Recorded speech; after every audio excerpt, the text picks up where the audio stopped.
You know, from the onset, in looking at several of my videos, it may appear as though my personality is really bubbly, always upbeat and encouraging, almost seeming like things can't get me down. Well, confession time. I am human just like everyone else. I know that sounds hilarious, but it's true. I have had an NDE. I have really worked 23 years through this painstaking process of wondering what the heck happened to me. See, my entire intention for doing any of this work, I never had intentions of working for others. I never ever thought that, who am I to be able to do this for any other? Being a soul reader, a wisdom keeper, a near-death experiencer. My only one promise was that if there was ever another like me suffering, that I would share what I learned to help alleviate their suffering. For the longest time, my prayer and my own personal mission statement was, in all that I do, may I help others feel better. Well, I didn't include myself in that for quite a while. That even though I felt all of this bliss, this connection, this unity, oneness, you know, all that we experience on the other side, I was very angry when I returned. I was very angry because I thought I had made the wrong decision, because I wasn't feeling in life and in my experience all of that bliss and peace that we have on the other side. I had to learn how to work it, how to really overcome all of the struggles that we have as being human. You know, I was 27 at the time that I had my NDE. I had a 2.5-year-old and a newborn.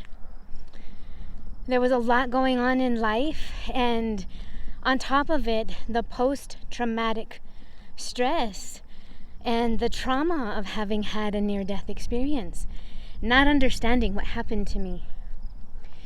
You see, I did not have full awareness and all memory of every single event that occurred on the other side immediately. My NDE, my near-death experience, occurred 23 years ago, and I struggled. I fell into a depression, a sadness.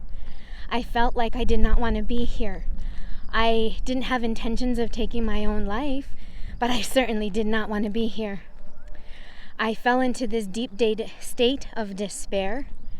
Every day was a struggle for me, and I felt a lot of anxiety.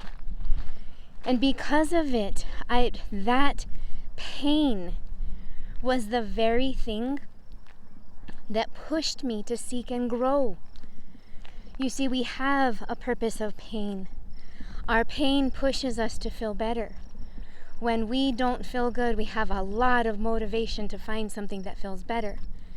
And because I wasn't feeling good while I returned back in life, it is because I hadn't been taught any of the principles and how to apply them when I returned. So even though in my NDE videos I describe a lot of detail on the other side of what occurred and what happened, I didn't have full awareness of all of that and full memory of it in its entirety upon my return. I had a lot of post-traumatic stress. I had a lot of what I call these violent flashes and memories of me being on the other side and not understanding what happened. I had to really work with and pray and call upon guidance and my angels to work with me. I did not have anybody really to talk to other than my mother and my grandmother about my experience and really trying to understand my faith through it all. Because to boot, I was experiencing and sensing and feeling all of these things about people, knowing things that I shouldn't know, feeling things I shouldn't feel, and then also my entire life being told that that's the devil, Bobby, that you don't mess with stuff like that. So all of these things that I was thinking and feeling and experiencing and then being told it's the exact opposite, it felt like I was living hell on earth. So it went from all this bliss state in heaven, to experiencing hell. I was in this deep state of depression. That's what led me to see 4 different doctors. And after the 4th one saying that, okay, yes, maybe I need antidepressants, and I tried taking them. They helped for a while, but it didn't cure the root cause. And the root cause is that I did not know how to connect with my soul, awakened and enlivened, while alive. It was a process that I had to understand. All of this soul technology that I'm talking about, all these things that I say, it might sound like, oh, well, Lupita, it's easy for you. You've had this near-death experience. Everything comes easy. Well, that is not the case. We have to learn through our own hard knocks. Let life be our lesson. My only intention here is to pursue that which is in my soul's passion and mission. I made a choice to return to help share the things that I did learn while on the other side. That while here in life, upon my return, all of us are straddled and still on the other side. The greater part of ourself is safe at home on the other side. Only a portion of your awareness and consciousness is actually indeed here. And so when we have that understanding, we can begin to know that it is something that is workable and doable. So when we're talking about our guides, you're actually creating a portal, a place outside of time and space in which to connect with your guides, your angels, your loved ones, and that is possible. It is a transcendence outside of our time space and our material realm, so that we can begin to sense and feel all of the energies that are indeed around us. You are a stream of energy beam being cast through the entire universe. It's so incredible what we actually are. If we only fully understood what indeed we are and what we're capable of. And that is what I am here and so passionate to teach. I have such a deep place and regard for people in pain, because so much of my experience has been from pain. Going through all of that depression, is something that I still cope with on a daily basis. I have to make daily and every moment choices to better the quality of the thoughts that I'm thinking. And then to really pay attention of what I'm even allowing to enter into my mind. That is the most difficult thing. When we don't understand mind management, and that we are in this realm either held captive by those forces of this dark, dense energy, by the quality of our thoughts and our mind. Our mind is indeed everything. Everything. You might be having a physical experience, but your mind may not even be in the exact same place that your body is. So my prayer is always, may my mind be where my body is. May I be present. That's what presence means. When you are present in the present moment, you are not lost someplace in the past. Your consciousness is not stuck in a fragmented time loop someplace in the past, reliving a past experience. Even though your body's right here in an entirely different place, you're still in that other place. You're living an entirely other time and reality inside your mind. Half of us are so worried about the future of things that may not even happen.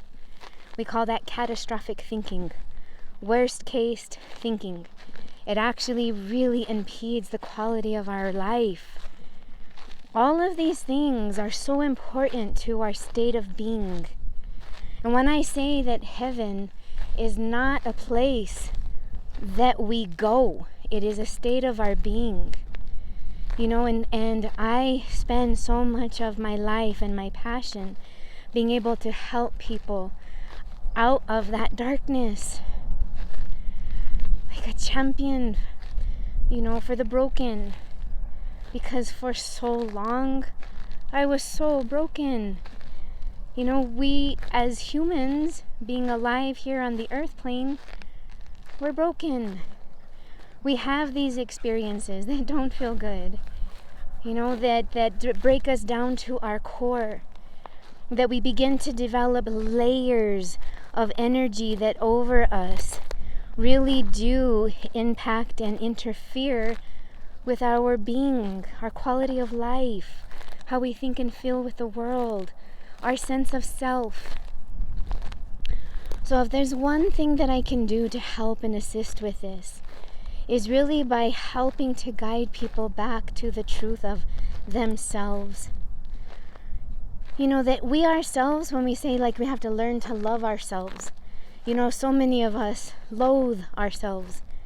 We have come to disdain and disregard, neglect ourselves, not speak our needs, our wants, and our desires. We actually put our own needs aside for the sake of others, especially women, especially mamas. You know, that we give so much of ourselves, but we must also have a willingness to care for ourselves. We have a responsibility for that for ourselves. It is most important that we honor that God spark that is within. You know, when we say that we have to love ourselves and we cringe with that thought, it's because of everything in the system around us has taught us how to disconnect from that sacred part of ourselves. If you only knew the caretaker that you are for this most sacred particle in the universe, you would actually treat yourself just a little bit differently. If you understood that that thing that you are seeking that is most sacred, that you actually hold a piece of it within yourself, that you would begin to feel something about yourself just a little bit differently. You know, that if we cannot think of ourselves, you know, in this place of dignity and honor, that even angels bow down to us for their knowing of what we are and what we carry. The train is passing, I hope it's not too loud. But even the angels bow down to us in our understanding of what we are. So, when we're able to identify that part of ourselves,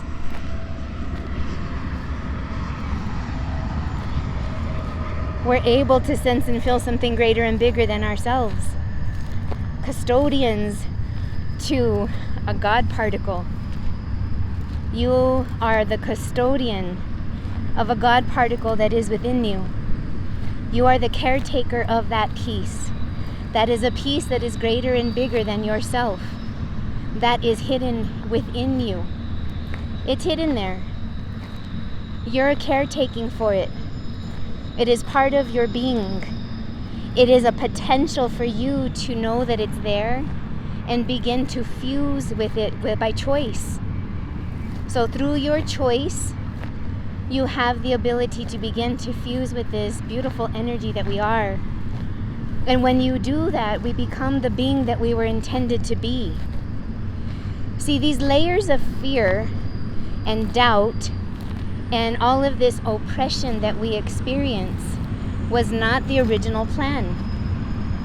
The original plan was that we were these creatures created with the full potential of being full creators.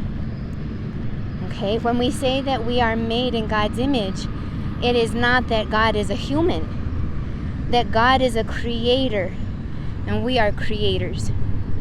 You create every single day your reality by the thoughts that you think. You create every day by the thoughts that you think. And what you live and the quality of your life is reflective of the qualities of your thoughts. So I know that when I am not feeling good, that I am in a state, that I am in a state of dis-ease because something within me has become disrupted. So much of this, that screeching noise, pardon, I hope that's okay on the microphone. So much of our experience here on this earth plane is to overcome that. If you're here and you're feeling deeply lost, this deep sense of depression, this feeling of anxiousness, of something's just not quite right, not wanting to be here but yet not wanting to take your own life, just feeling like you have no more to give. Don't give anymore. Receive. Allow the reversal of that engine for yourself. You know, the other half of giving is receiving. Now, we are so used to giving. Giving is very easy for us, but we don't know how to ask for help. And even when we know how to ask for help in a state of dire distress, oftentimes we are very disappointed. So we have to learn how to become our own best friend. We have to learn how to become our own advocate.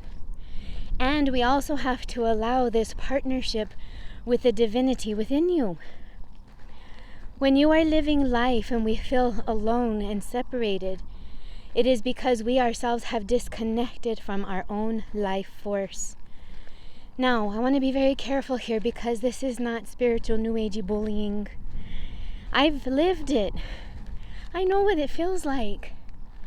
I had a conversation with my papa, my dad, one time. A really deep conversation about the Christ consciousness and Jesus. And what we're here to learn and how to live life on this planet. And I remember being in such a state of distress and almost in a state of anger, of thinking like, oh, but it doesn't work. And he kept pushing me. Why? I want to know. Well, mija, he finally said, oof, pues que, mija, if you don't know, then you don't know. Ooh. Now that was the biggest motivator for me to want to know. I had to really have the willingness to look at the deepest, darkest crevices within myself. What am I hiding? The pain within that is trying to hold on to itself so much that has me in this state. Dear God, how can I release it? So that's what I embarked on. So I ended up really delving into it, understanding what emotions are, understanding intuition, understanding all of this guidance that we actually do indeed have all around us, how to utilize it, how to sense and feel it, understanding what it is, where it's coming from, and what it's not, and also what to stay away from. Because as we are embarking on these spiritual journeys, there's a lot out there. And there's a lot that is in these lower realms without full understanding. You know, and I call myself a wisdom keeper. And I don't even call myself that. It was a really difficult thing for me to, I don't want to say difficult, but it took me a while to come into the receiving of that title, if you will, if you ever want to call it a title. It's more of an energy quality. That when you are a wisdom keeper, you actually do resonate to a particular vibration because you hold knowledge and wisdom within you while also understanding the very intricate balance of life. That there is a balance of life where both light and dark, good and evil, are not oppositions, but they are one continuation of one holistic spectrum. And when we can understand that, we can actually help ourselves and alleviate those vibrations within us. You know, it's not a fault if you are feeling these things. And don't let yourself be bullied spiritually by somehow, if you're not feeling this bliss state, that somehow you're wrong or bad. It just means that you've been human and you're carrying these imprints of pain within you that just need to be released. There is indeed a way in which to do it. There is a deep meditation that can be done, and everything has to do with our ability to visualize.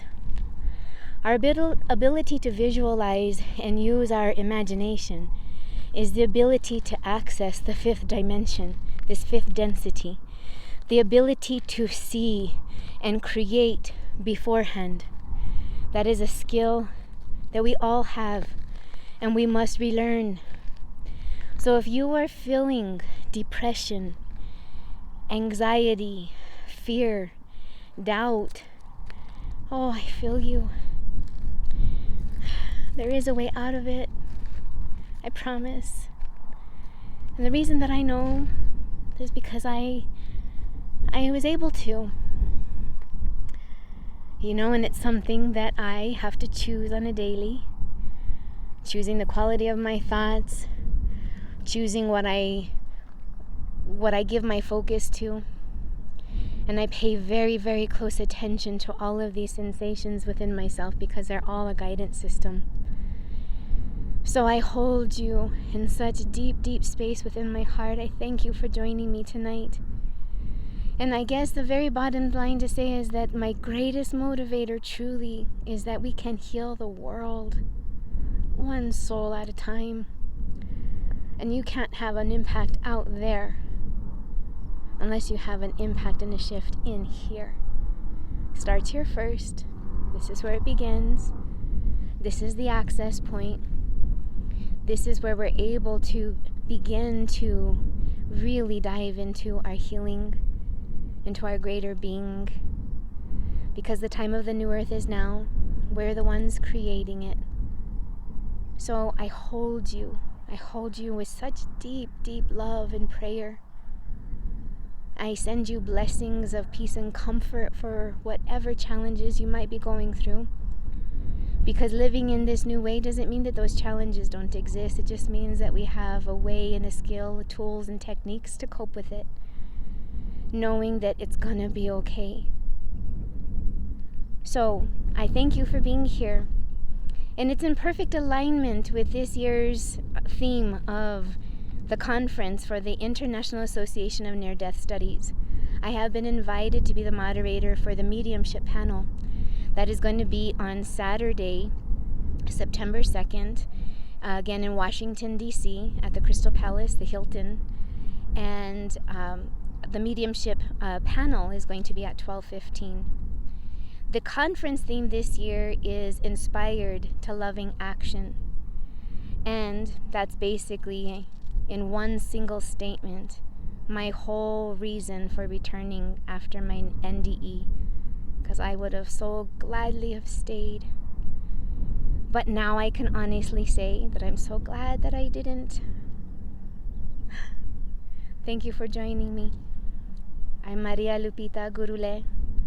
I am a near-death experiencer, a soul reader, a wisdom keeper, a depression survivor, and working my tools daily. We can uplift the world in shifting into a new state, a state of our being, bringing in heaven on earth.